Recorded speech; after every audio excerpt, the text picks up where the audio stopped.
Jai Hind everybody, I am here with the next question of the important questions of class 10th board examination. तो ध्यान देंगे बच्चों।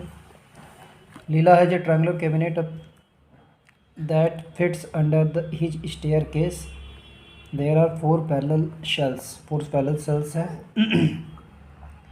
given below. The figure is not to scale, मतलब कोई नाप के नहीं बनाया गया. The total height of the cabinet is 144 centimeter. What is the maximum height of the book? देखिए बुक क्या रखा हुआ है.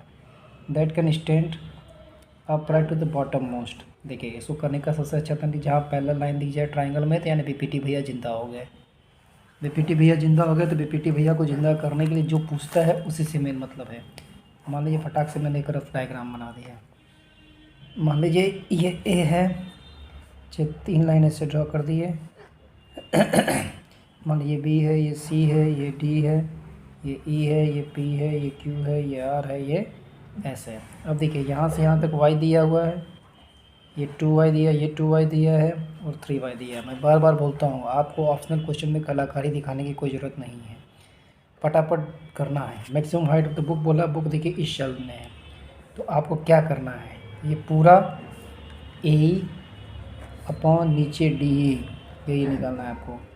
इसी तरह से इधर पूरा A S upon R S, A S upon R S. बस फटाफट पहले रखिए. ए पूरा आपका 144 देखिए दिया हुआ है, 144 रखा.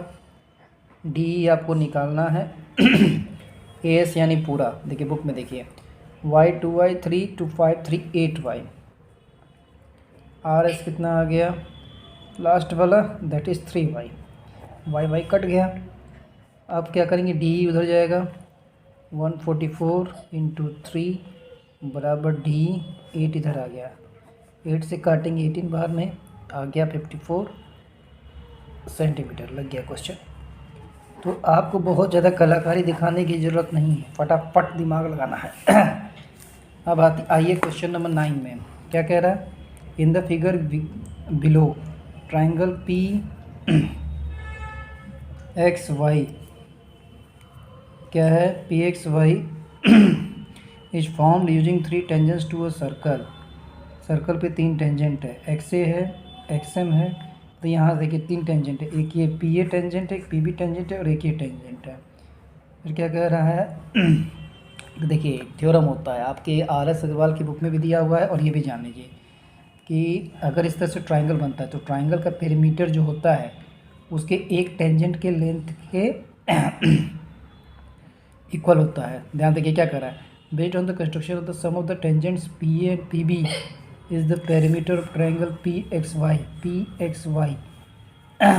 जो एक टेंजेंट होता है पेरीमीटर का आधा होता है, पी ए और पी बी का सम बोल रहा है, तो आधा पेरीमीटर प्लस आधा पेरीमीटर यानी पूरा पेरीमीटर, यानी दोनों का सम पेरीमीटर के क्या होगा, इक्वल हो जाएगा. बस इतना याद रखना है.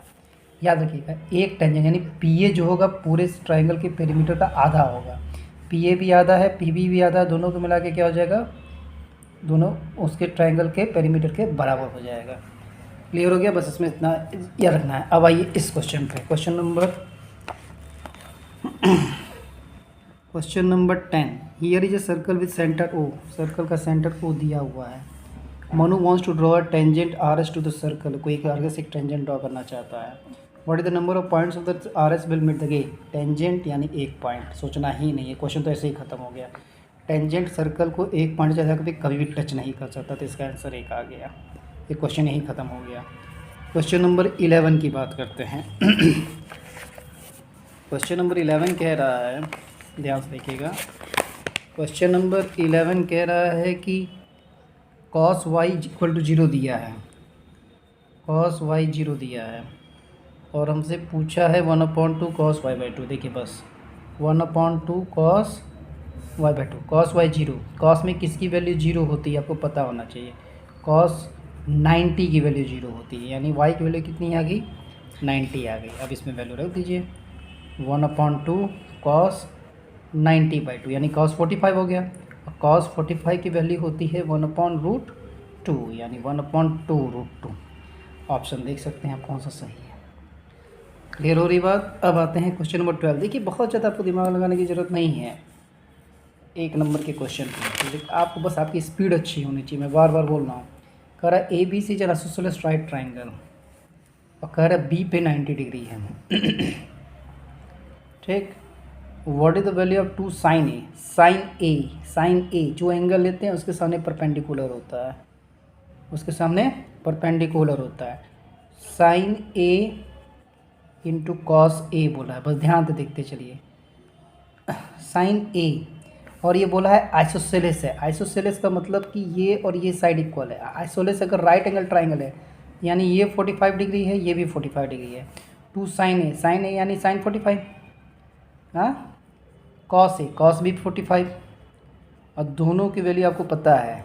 साइन 45 की वैल्यू होती है 1/√2, कॉस 45 की वैल्यू होती है 1/√2। √2 इंटू √2 2 से 2 कट गया यानी आंसर आ गया 1। देखिए क्वेश्चन खत्म। अब